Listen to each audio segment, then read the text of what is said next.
discussion is Aag Ka Darya, Partition's River of Fire. And the speakers are Amina Saeed, Arfa Saida Zehra, Asif Faruqi, Zehra Niga with Asghar Nadeem Saeed. Who is Arshad to approach the panel in order to moderate the discussion? Please, we request, ہم درخواست کرتے ہیں مؤدبانہ کہ مسعود اشر صاحب تشریف لے آئیں تو ہمارے لیے باعث صد افتخار ہوگا. اور میں ناموں کو بھی تھوڑا درست کر دوں اس سے پہلے کہ مسعود اشر صاحب تشریف رکھیں. عارفہ سیدہ زہرا، امینہ سید، زہرا نگاہ، آصف فروخی اور مسعود اشر. مسعود اشر آپ سنبھالیے، ایک آگ کا دریا ہے اور ڈوب کے جانا ہے.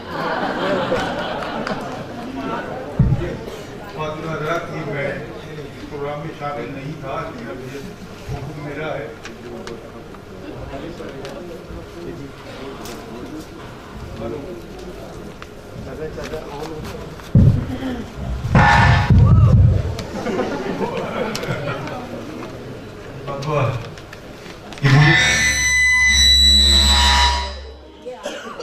یہ مجھے ریزائن سونپی گئی ہے.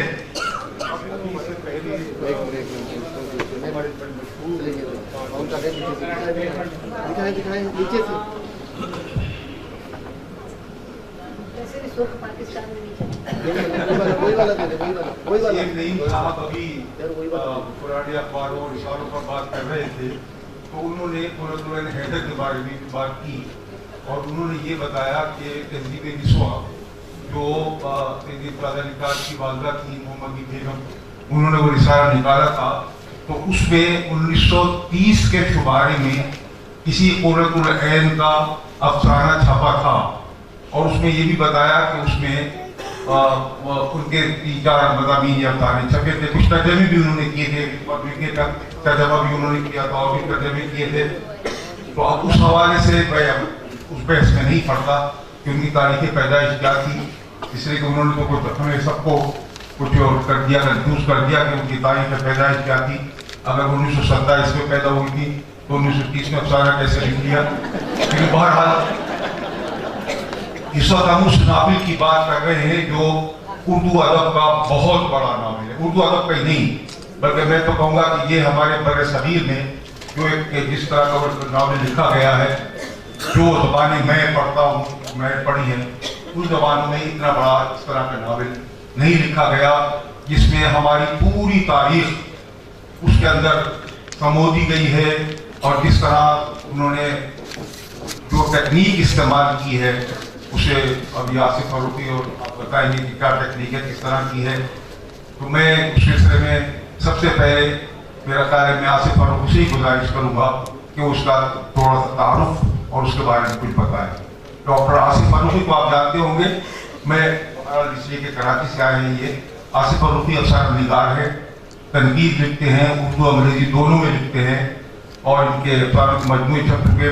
انتظار حسین پر انہوں نے کتاب بہت بڑی تیار کی ہے جو بہت جلد آنے والی ہے. ڈاکٹر آصف فروخی.